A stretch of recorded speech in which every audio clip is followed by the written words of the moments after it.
Matthew 13:3. Other seed fell among thorns, which grew up and choked the plants. The seed fallen among the thorns refers to someone who hears a word, but the worries of this life and the deceitfulness of wealth choke the word, making it unfruitful. I'll explain in a little while why I quoted that. Here's a question. Don't want to embarrass anybody. I just wanted to see if anybody remembers. What was the only other book that John Bunyan had in the Bedford jail besides his King James Bible? Does anybody remember that? Pastor Dave? Right. And so we're going to divide Vanity Fair into two parts. And as I was kind of looking over the second part where faithful is martyred in Vanity Fair, I took a look at Fox's Book of Martyrs, and I realized, and I don't know why I hadn't caught this before, nobody else has brought this up, that this is a 500th anniversary of the Reformation, we know, but it's also the 500th birthday of John Fox, who was born in 1517. And so next week I'm going to talk a little bit about the history of martyrology. We're going to discuss a few things that are related to that historically, and I think you're going to find some of that stuff interesting. And so today we're just going to do the first part of Vanity Fair, and as I was preparing for this yesterday morning, I happened to look at the Drudge headlines and I saw this. Day after Black Friday, seasons beatings. Shoppers punch, kick, scream. Baby hit with a shoe. One shot outside of the mall. Brawls shut another. In other words, because there was a brawl at another mall, they had to shut it down. Black Friday smackdown. Men squabble over a toy car, and the chaos goes global. Customers wear employee uniforms to sneak into stores. Facial recognition tracking is everywhere. Santa sees everything. Cyber Monday forecast to be the largest shopping day in history. Credit card problems plague Macy's, and Amazon workers strike. Which would be interesting if that was in the United States, because that would really affect us postal carriers. That was in Germany and Italy. Amazon is just that big.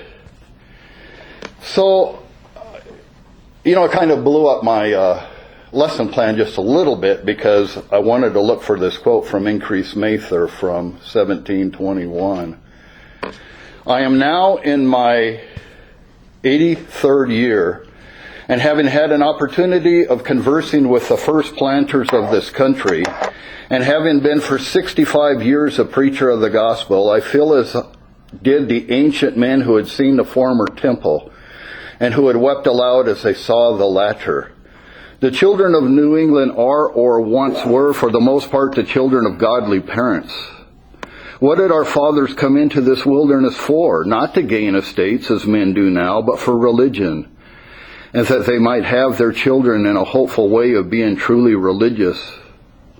There was a famous man who preached before one of the greatest assemblies that ever was addressed about 70 years ago, and he said to them, quote, I lived in a country 7 years, and all that time I never heard a profane oath or saw a man drunk. And where was that country? It was New England. Ah, degenerate New England, what art thou come to at this day? How are those sins become common that were once not even heard of? Well, Increase Mather doesn't say who that Puritan is, so I had to do my own research, and the Puritan's name was Giles Furman, who actually at one time was a deacon in John Cotton's church. He only came to the United States for 7 years and then went back to England. So it just gives you some idea of where the beginnings of this country have come from.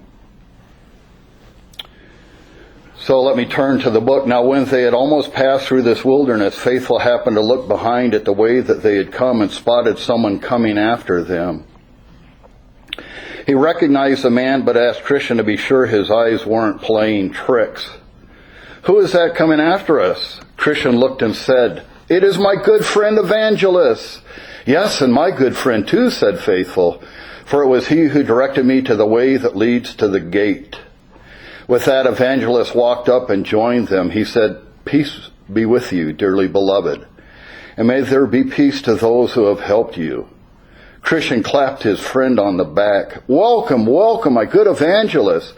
Just seeing you again reminds me of all your earlier kindnesses and tireless efforts for my eternal good. Yes, 1,000 times welcome, Faithful said. Oh, sweet evangelist, how desirable is your fellowship to us poor pilgrims. Evangelist offered him a broad smile. How have you fared, my friend, since the last time I saw you? What have you encountered and how have you behaved yourselves?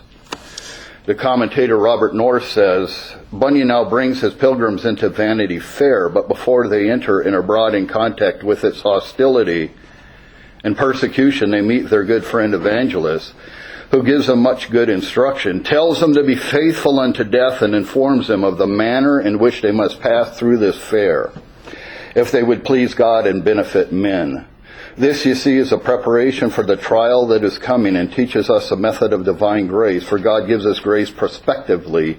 God is always beforehand. He is able not only to lift us up, but to make us stand. He puts on us the whole armor that we may be able to stand in the evil day, and having done all to stand.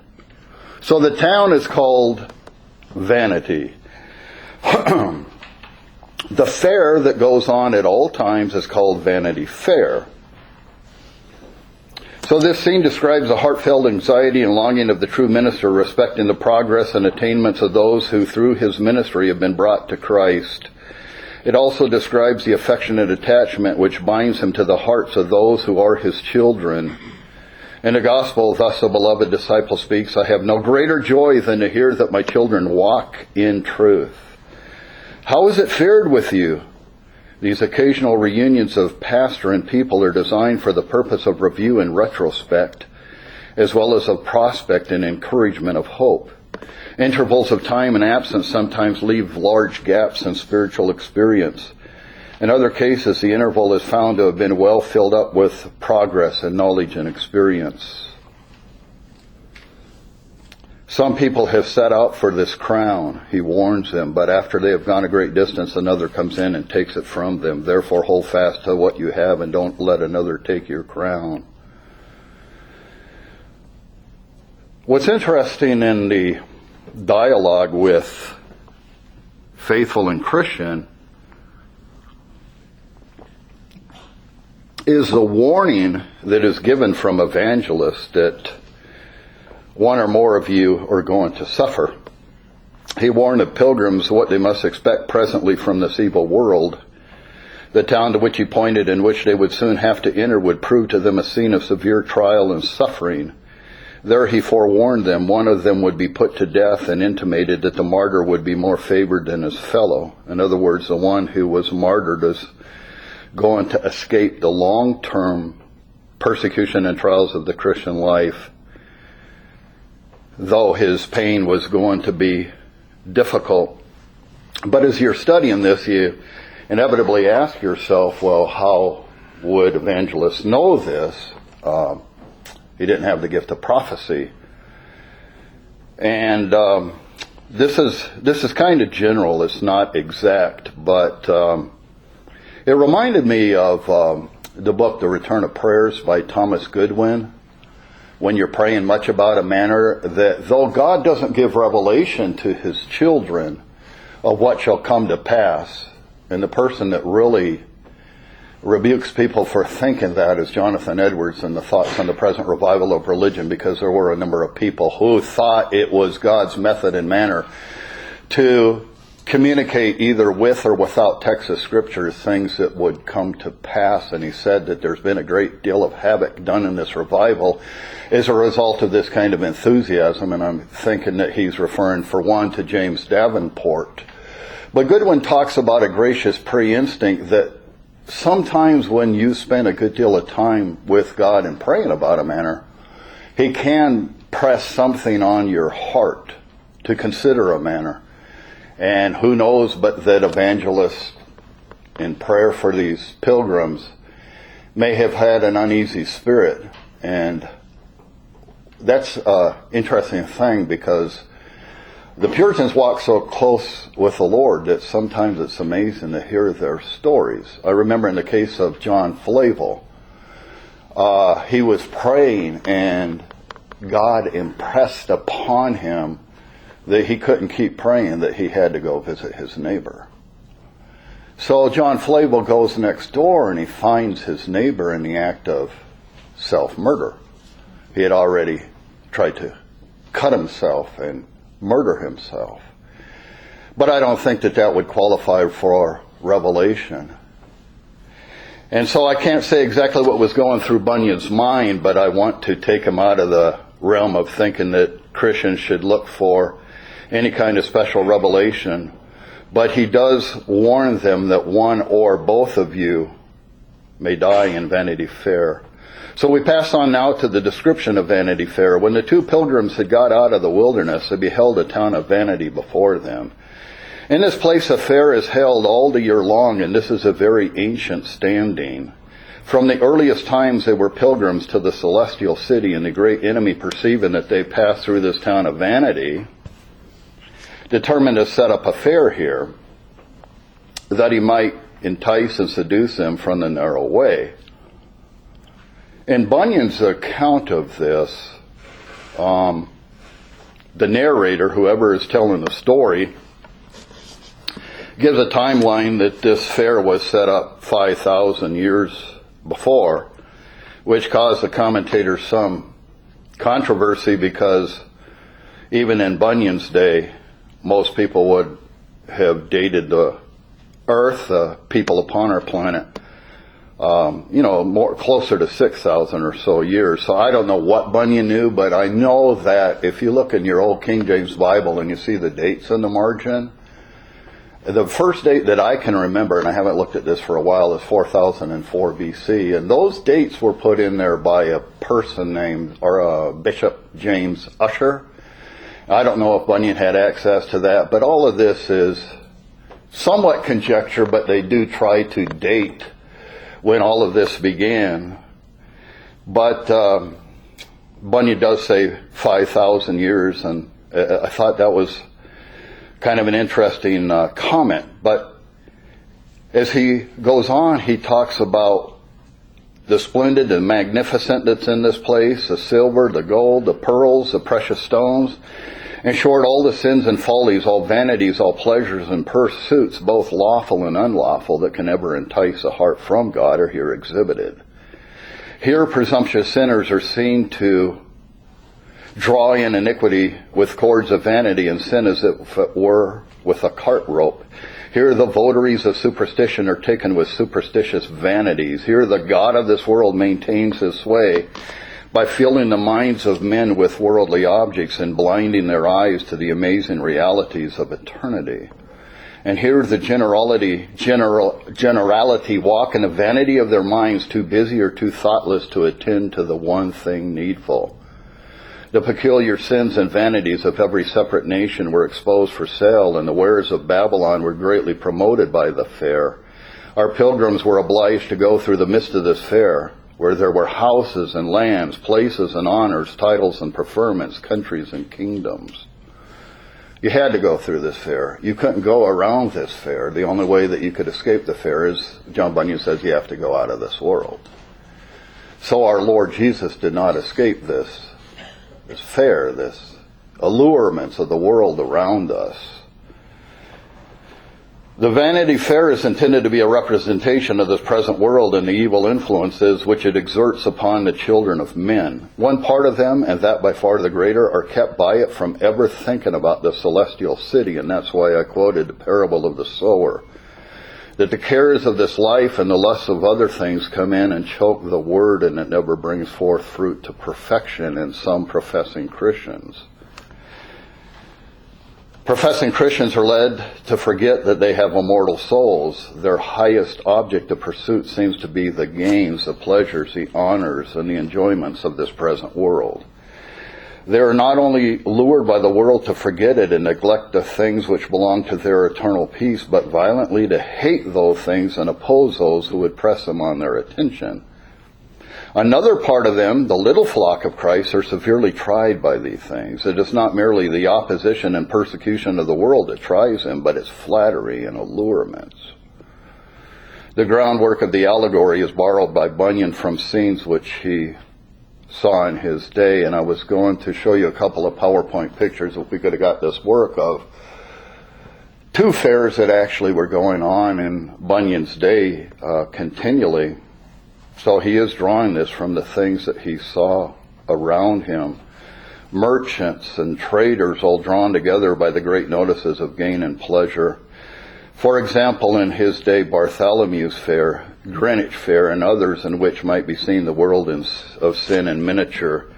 It was to one of these assemblies that the celebrated George Whitefield preached on one occasion with so much danger to himself and yet with so much remarkable success. That was a quote from James Rogers. When we were in the Dominican Republic in May, we were going out on a Sunday to church, and I had never seen this before. I hadn't been there for 10 years. As far as you could see were all of these trades, these flea markets, they call them.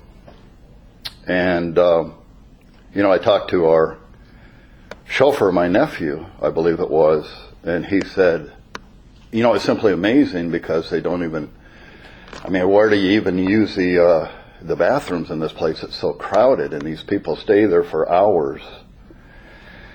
And I thought back to when I was living in New York City, 1984 and 1985, and the mayor then was Ed Koch, not Rudy Giuliani.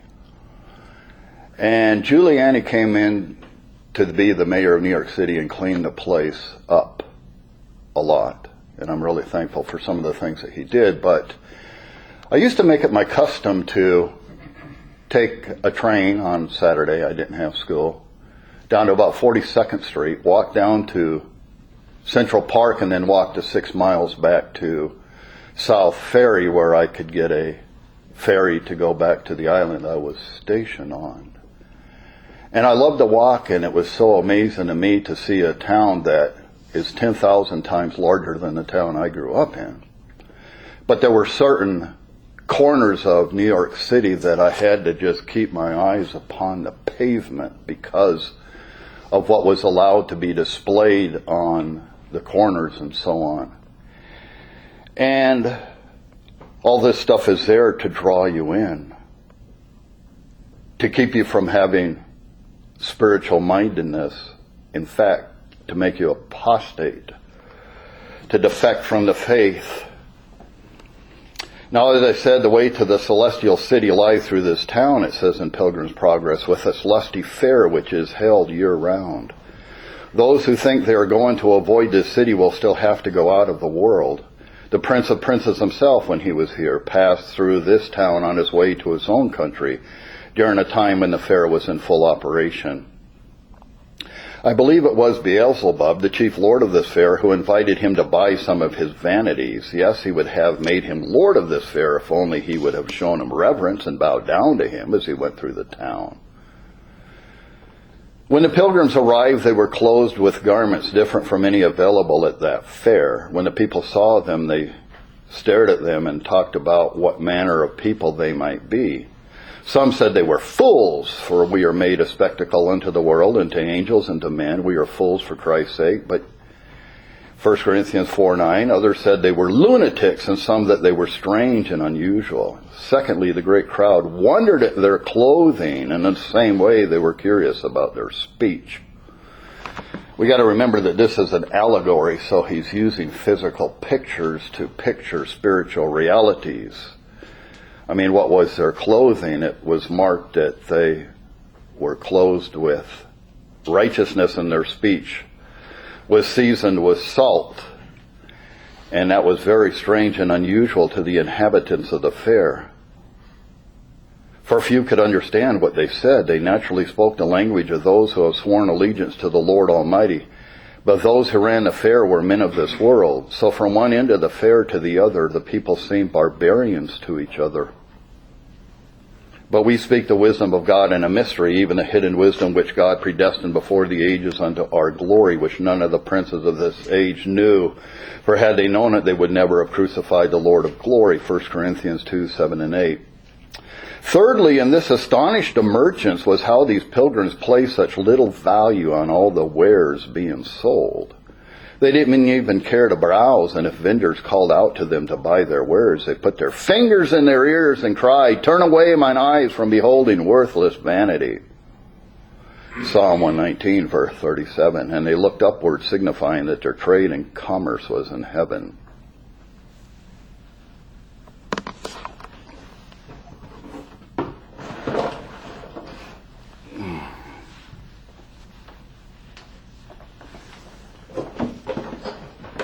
I'm missing a book that I wanted to show you, but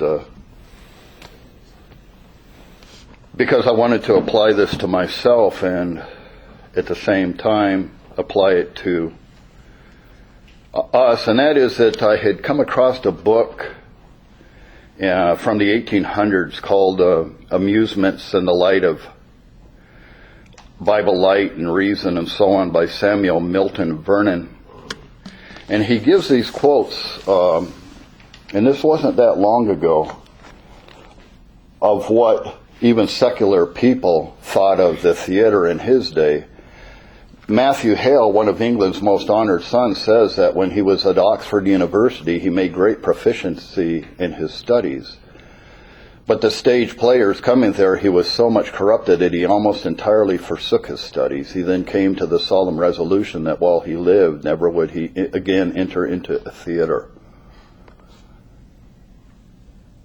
I'm not going to make a universal application of that. I want to talk about a general principle of that in a minute. William Wilberforce, known and honored wherever freedom unfurls her banner, affirms, quote, "The debauchee, the sensualist, the profane have ever found in the theater their chosen resort for enjoyment." He asks, how can a virtuous mind seek pleasure in such a place, amid such companions and from such people as the actors and actresses are generally known to be? Sir John Tompkins, in his Life of Dr. Johnson, remarks, "A playhouse is a very hotbed of vice, and wherever planted becomes surrounded by a halo of brothels." I have thus called up the men most honored and revered to testify of the character of this institution, and they give it with united voice such a character as should it deny it the patronage and company of every virtuous and right-minded person. There are many instances by the legislative and judicial bodies of England and America showing the character of the theater and the opinion of patriots and thinkers in more recent times. Maybe some of you saw the Christian movie Time Changer. People like this would be completely shocked if he saw what we often take for granted and are desensitized by in our own day. Because there wasn't television, there wasn't even moving pictures yet. This is stage plays. An English judge in charging a jury in London said, "One theater ruins more souls than 50 churches are able to save." In 1778, when the American colonies struggling for independence felt their dependence upon God and their need of His aid, Congress passed a law providing for the dismissal from office of any officer of the United States who should be found in attendance upon a theater. Soon after the Declaration of Independence, the following resolution was adopted by Congress: whereas true religion and good morals are the only solid foundation of public liberty and happiness, resolve that it be and is hereby earnestly recommended to the several states to take the most effective measures for the suppression of theatrical entertainments, horse racing, gambling, and such other diversions as are productive of idleness, dissipation, and a general depravity of principles and manners. Well, I got to give a little historical background information, and that's why I want to be very, very careful in how we apply this. The first Baptist churches that I was ever in were the independent fundamental Baptist churches. And they would stress a code of ethics that we would call legalism, and this is the reason why. We have to understand that in true sanctification, and John Owen deals with this in the mortification of sin, that certain things that you avoid and certain things that you reflect on The purpose is a means to an end. By this means you will attain a certain end, not cause and effect. Cause and effect means if I don't do this and I do this, and I'm going to gain the smile of God. And another thing that I studied, another thing that I studied when I was down in the Dominican Republic, because Amazon allows you to borrow Kindle books, is what has happened to the leadership of the independent fundamental Baptist churches. It's absolutely horrific. For example, in a book called The Profane Pulpit and Fundamentalist Seduction. And that's why, for my own sake, and as I talk to others about this, we must be scrupulously careful when we give reasons for why we avoid certain things and why certain things have a deadening effect upon our religious affections, to use the words of Jonathan Edwards. But at the same time,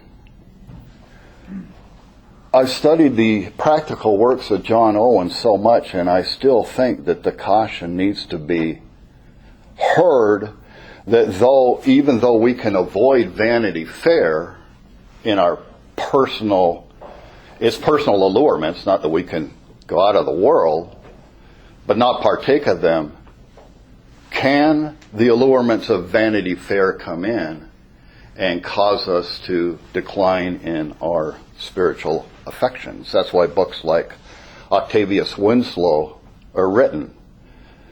Declension and revival of religion in the soul. This is the introduction to the grace and duty of being spiritually minded. I had mentioned this just in passing, that John Owen said in 1673 when this was written, the world is in an awful hurry. And I thought, well, if that's the case in 1673, where does that leave us? But this is what he warns. The present importunity of the world to impose itself on the minds of men, and the various ways of insinuation in which it possesses and fills them, if it attain to this, if it can fill the minds, the thoughts, and affections of men with itself, it will in some fortify the soul against faith and obedience, and in others weaken all grace and endanger eternal ruin. For if we love the world, the love of the Father is not in us. And when the world fills our thoughts, it will entangle our affections. And first, the present state of all public affairs in it, with an apprehended concern of private persons in it, continually exercises the thoughts of many, and is almost the only subject of their mutual converse, for the world is at present in a mighty hurry. And being in many places cast off from all foundations of steadfastness, it makes the minds of men giddy with its revolutions, or disorderly in the expectations of them. Thoughts about these things are both allowable and unavoidable if they take not the mind out of its own power by their multiplicity, vehemency, and urgency, until it be unframed as to spiritual things, retaining neither room nor time for their entertainment. Hence, men walk and talk as if the world were all, when it is comparatively nothing. And when men come with their warmed affections, reeking with thoughts of these things, that word reeking, that kind of struck me as new that was even employed in the 17th century. That means that their thoughts smell of the world. Reeking with thoughts of these things, to the performance of or attendance to any spiritual duty, it is very difficult for them, if not impossible, to stir up any grace to a due and vigorous exercise. Unless this plausible advantage which the world has obtained of insinuating itself and its occasions into the mind of men, so as to fill them and possess and be watched against and obviated, so far at least as that it may not transform the mind into its own image and likeness, this grace of being spiritually minded, which is life and peace. So he's commenting here, all of this comment is on Romans 8:9. Correct? For to be spiritually minded is life and peace. For the carnal mind is enmity against God. So this spiritual mindedness cannot be attained nor kept to its due exercise, nor can we by any of us be delivered from the snare at this season without a watchful endeavor to keep and preserve our minds in the constant contemplation of things spiritual and heavenly. I had given you that quote by Increase Mather, and he's on his deathbed. It's 1721, and he's 83. And we want to keep that in its proper perspective, because I first heard that quote from Ian Murray in the 80s when he was doing a series on revival, 5 messages that he gave at one of the conferences. I next saw that quote by Increase Mather in a work I mentioned last week called The Constitutional History of the United States of America by Charles Hodge. And Hodge says, interestingly enough, what would be declension to Increase Mather in that generation would be revival to us. But I quote it because lowering the standard doesn't help us. The standard is, be ye perfect as he is perfect. And to emphasize once again, we cannot do this in and of ourselves. But Owen says, there are so great and pregnant evidences of the prevalency of an earthly, worldly frame of spirit in many who make profession of religion, that it is high time they were called to a due consideration how unanswerable they are therein to the power and spirituality of that religion which they profess.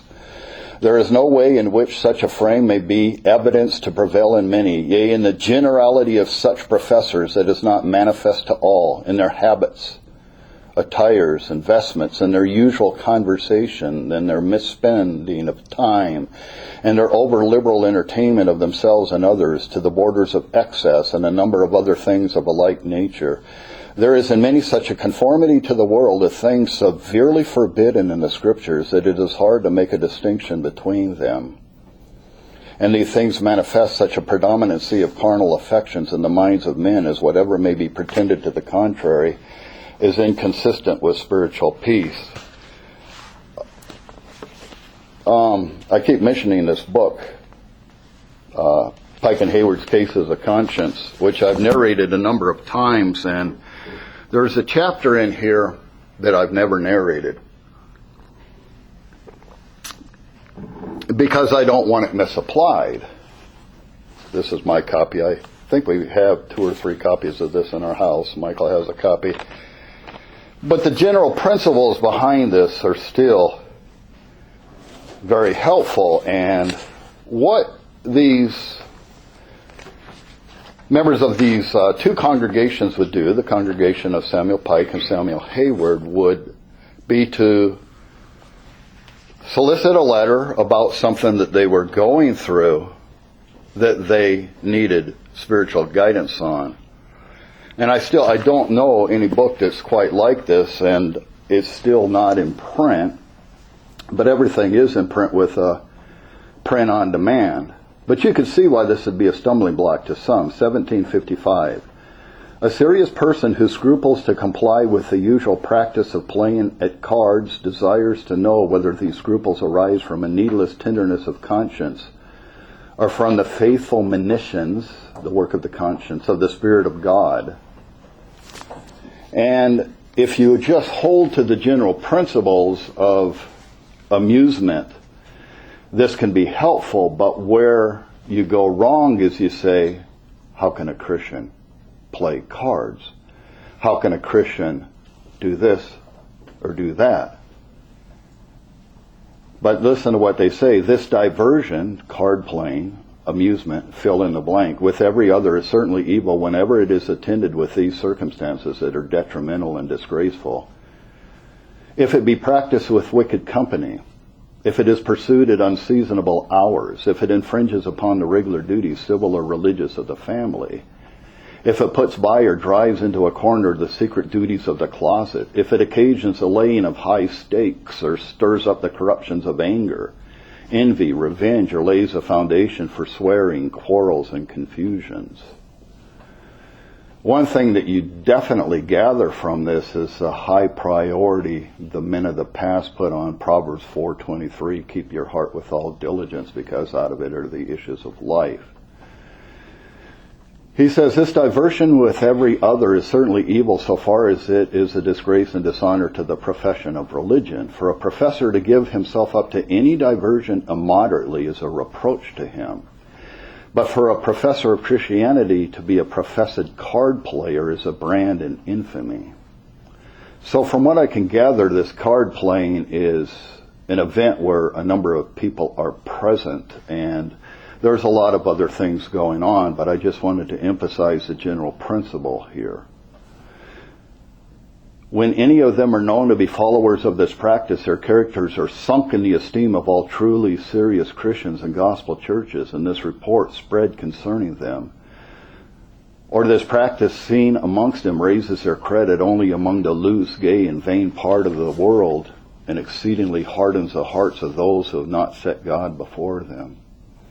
And that this is a reproachful diversion is practically and publicly acknowledged by the form of the indentures, whereby user bound apprentices. One more sentence. This diversion with every other is certainly evil so far as it is ensnaring in its own nature. Now it is very evident from the matter of fact that this game has sometimes peculiarly a power to bewitch and entangle. How strongly does it captivate the affections? How strangely does it draw away the heart? And how powerful is its efficacy to fill the mind with vanity? So, how did I apply this to my own life in the last few years? I'm a huge Michigan Wolverine fan. But the fact that they lost yesterday doesn't affect me near as bad as it used to. And for myself, and this is where we make our mistake, we take something that applies for ourselves, for our own sanctification, for our own good, and we make it a rule for somebody else. But for my own sake, I have gotten to where I can't. I took the batteries out of my radio as I was delivering the mail yesterday and put the radio into the back of the mail truck, because I know that in the past, on the Lord's Day, this stuff used to entangle my affections. I used to be depressed on Sunday if the Wolverines lost on Saturday. And so I saw what this was doing to me, and I wish universally I practiced this in so many other areas. But when something entangles your affections to where it's already difficult, to have the proper frames and thoughts and devotions on the Lord's Day, for myself, I said, I have to put it aside. That's what I had to do. I remember the year that Michigan won the national championship. My family could bear witness if they remember, both of my knees were skinned up because when they got a touchdown, jumped halfway across the room, skinned my knees up, and I was so happy and so on. Just so, it was a little inordinate. But I don't think that I'm worse than, a lot of other people. Because if we were honest, we would admit that this can happen. Sports can have that kind of effect upon us. And that's just a fraction of what you see out there, because I see so many professing Christians that go to movies that I say, and I fell into that trap early on as well, that I thought minimally it's going to hurt your profession, but I'm talking more about the keeping the heart matter, that this stuff stirs things within us that if you read a book like Amusements in the Light of Light, Eternity, and Revelation by Samuel Vernon Miller, these people would be shocked at the stuff that we become desensitized to. And what I was going to show you, and I had a number of slides for it, is you can go through, one of the most amazing websites is archive.org. And also, there's something called the Making of America Project that comes out of the University of Michigan, out of Ann Arbor. And you can look at magazines from the late 1700s, through the 1800s and so on.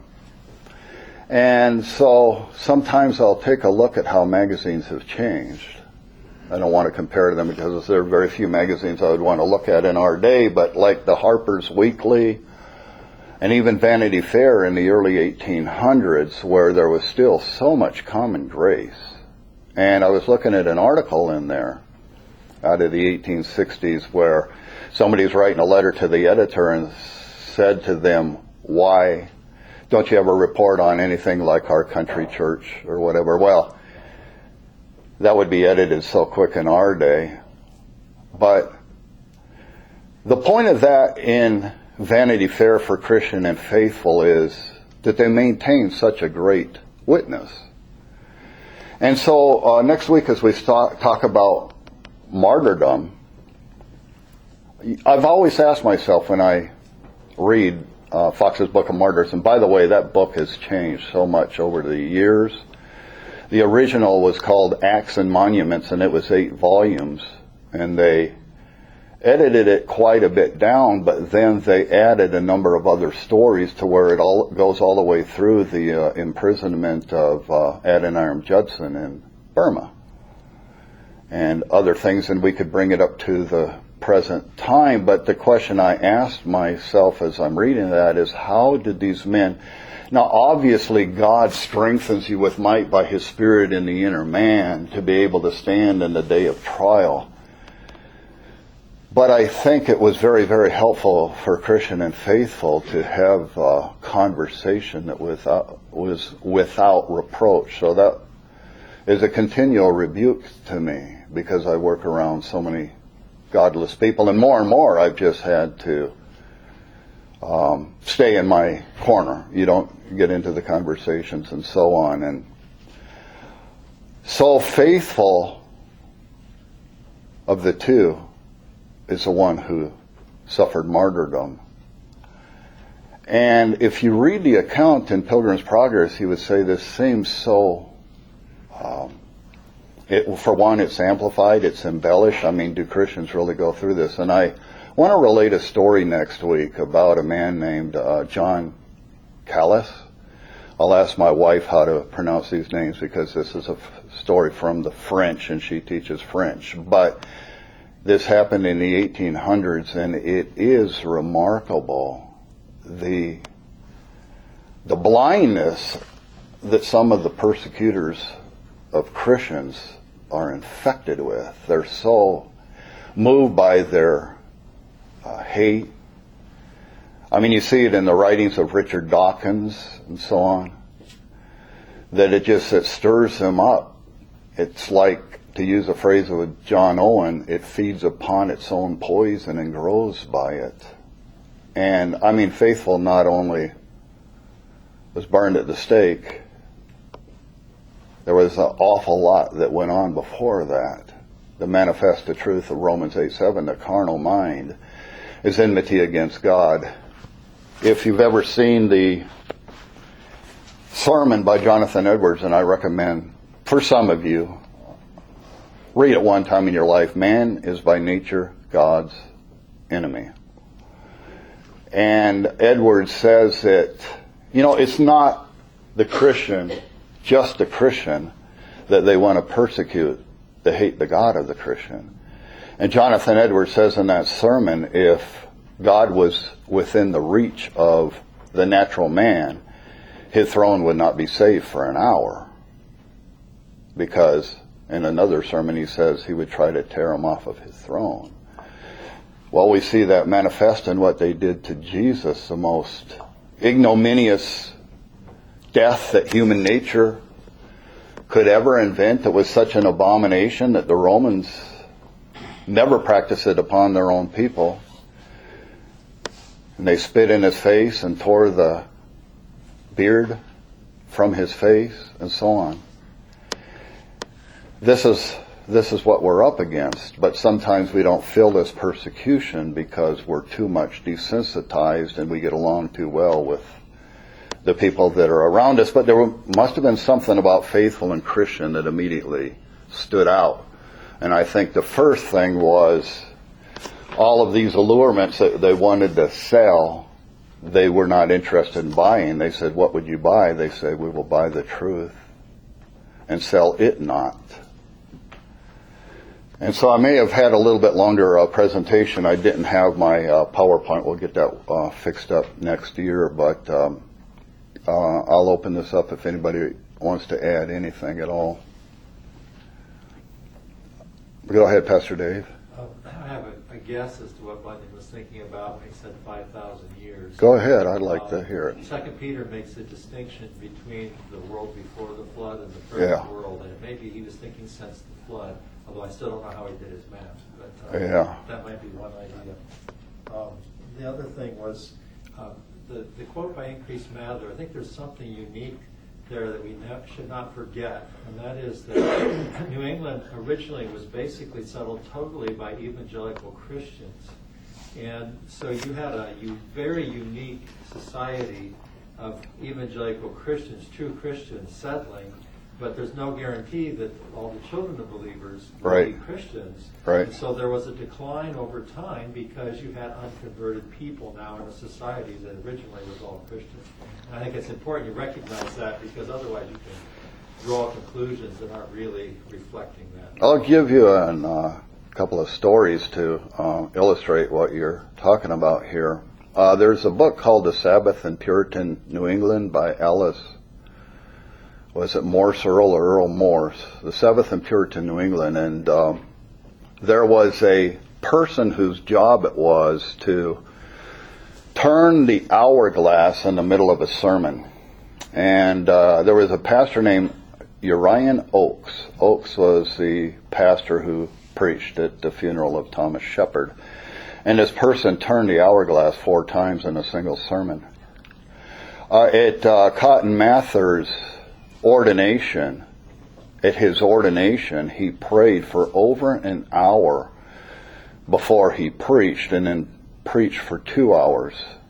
Well, by the time that Samuel Miller, the ecclesiology professor at Princeton Theological Seminary, starting in 1813, by the time that he had written his book on public prayer, he says that that wouldn't even be helpful in our days for prayers to be drawn out in that length.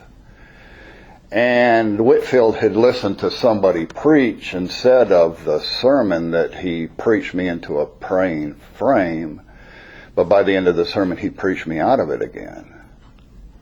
So the first generation was really unique that way. One thing I've wanted to get for years, when I was in New York City, I went to a bookstore and wanted to see the Diary of Cotton Mather. And it was $900, and books just weren't much available. They were starting to be. And I was able to get that book print on demand down at Schuler Books on 28th Street for $20. But even in the case of Cotton Mather, the piety is so remarkable. The prayer life, the devotion, and so on.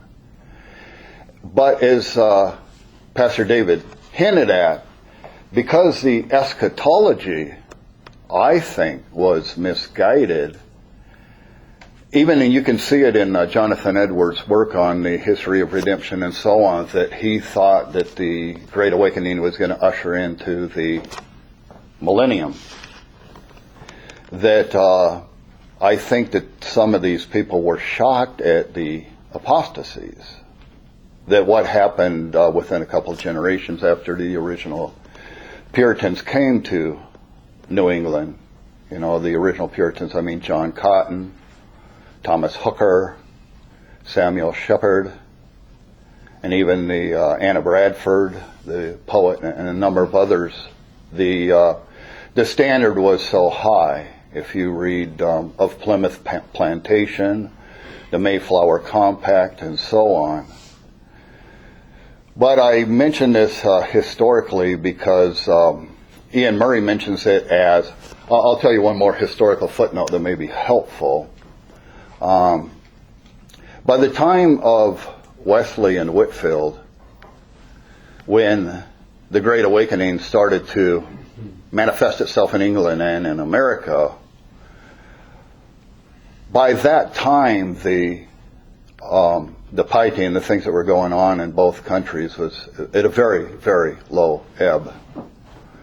And the person who brought this out, and I couldn't almost believe the details, he did a 4-lecture series on George Whitefield with Dr. Michael Haykin, and the first lecture of that is just to bring up information about how bad things were by the 18th century.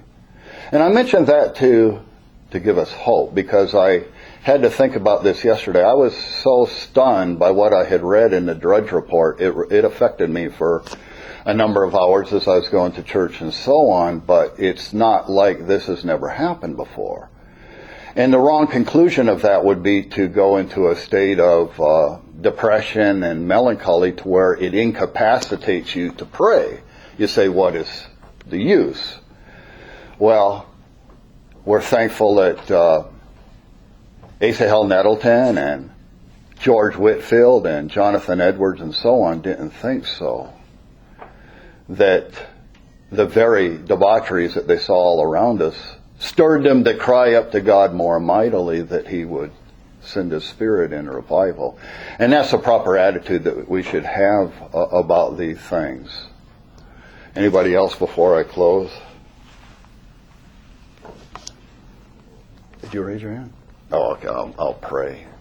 But I'm sorry I wasn't as prepared as I should be. I thought a 1-week-old notebook isn't going to, have any battery problems. I must have done something wrong. So, Father, we again ask for your help.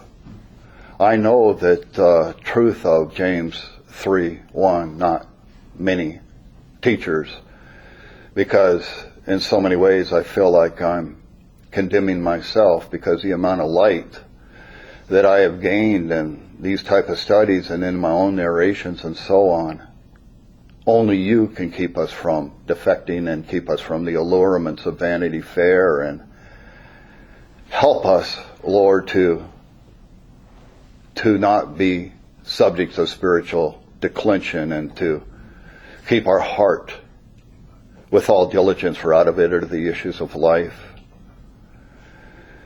And may we never come away from this feeling condemned, but rather not to be driven out of our wits, as Flavel says, but to be driven to Christ. For in Him is mercy, and we commit our time to you in Jesus' name, amen.